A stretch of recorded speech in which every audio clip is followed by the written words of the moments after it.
कसरी प्रमाणित हुन्छ भने नि सुदन गुरुङ र बराक बङ्गलादेशको जुन सत्ता पल्टाउने भाइ छ नि त्यो भनेको एकजना सुदन गुरुङ, अर्को चाहिँ बङ्गलादेशको सत्ता पल्टाउने मान्छे हो। अब तपाईँ हेर्दै जानुहोस् अर्को। अब त तपाईँले यो हेर्दै जानुहोस् होइन। अब तपाईँलाई म अर्को देखाउँछु। यहाँ हेर्नुहोस् नेपालको आन्दोलनमा पनि बालेन र ऊ जोडिन्छन् होइन यहाँ आएर। अनि जोडिँदै गएर के देखिन्छ भने यहाँ हेर्नुहोस् त्यो जुन सँगै बसेको फोटो छ, त्यो फोटोको आधारमा उनीहरू मिलेका थिए भन्ने प्रमाणित त हुँदैन नि त। अरू पनि छन् केही अरू डिफरेन्सहरू डकुमेन्ट्स त्यसमा? होइन, अरू डकुमेन्ट त्यहाँ टुट्यो होला, म तपाईँलाई पठाइदिन्छु। त्यो ओके। पठाइदिन्छु, तपाईँ त्यो फिल नगर्नुहोस्। किनभने यसमा आइआरआई भन्ने एउटा सङ्गठन छ, इएलएएस भन्ने अर्को सङ्गठन छ, एउटा जुरी नेपाल छ, अर्को ल्याब फ्रिडम स्टुडियो भन्ने छन्। चारवटा छन् यहाँ। कुरा भन्दा होइन, यिनीहरूको हरेक कुरा पनि गएर त्यहाँ गएर जोडिन्छ। र अहिले यिनीहरूको सोसियल मिडियाले पनि अनि यो यिनीहरूले चाहिँ नि जुन 23 गते र 24 गते जुन यिनीहरूले 71,000 फेक आइडी चलाएको थियो क्या नेपालमा 2 दिनको लागि मात्रै, त्यो सहित र यिनीहरूको त्यो एउटा इन्डेक्स के भन्दो रहेछ नि, के भन्दो रहेछ नि, एउटा डिस्कोड भन्नुभएको, डिस्कोड। डिस्कोडले पनि यो प्रमाणित गर्छ। त्यो 71,000 फेक आइडी थियो भन्ने कुरा डेटा, त्यो कसको डेटा हो? त्यो कसले भनेको? त्यो डेटा त्यहीँभित्र काम गर्ने भाइले तपाईँलाई त्यो चाहियो भने म पठाइदिन्छु। भनेको त्यो 71,000 फेक आइडी थियो भन्ने पनि प्रमाणित छ।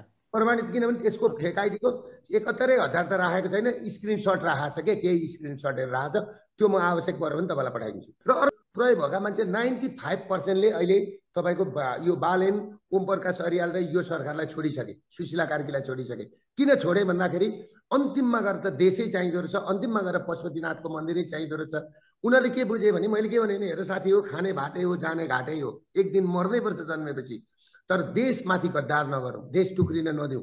सबैभन्दा पहिला 1 नम्बर प्रदेशको नर्थ इस्ट साइड तपाईँको पहाडी भाग झापालाई छोडेर त्यहाँ टुक्र्याउँदैछन्। त्यहाँ चिकन नेक भन्छ नि, उता बङ्गलादेशको बोर्डर, यो पाटो गर्दै आसाम मणिपुरसम्म लडाइँ सुरु गराएको छ यामने भन्नेले। भनेको यो केसलाई त्यो ग्रुप अफ पिपुल छ, उनीहरूले के भन्छन्, त्यो जुन एरिया भन्नु भने पुरा बेग्लै देश बनाउने प्लान छ भन्ने कुरा तपाईँको त्यो पुष्टि भइसकेको छ। र सबैभन्दा फर्स्टमा मधेस छुटिँदैन। यहाँ सबैभन्दा पहिला 1 नम्बर प्रदेशको नर्थ इस्ट साइड हाम्रो छुट्याउने। र यो त्यसको आधार के, कुन आधारमा भन्दै हुनुहुन्छ तपाईँले?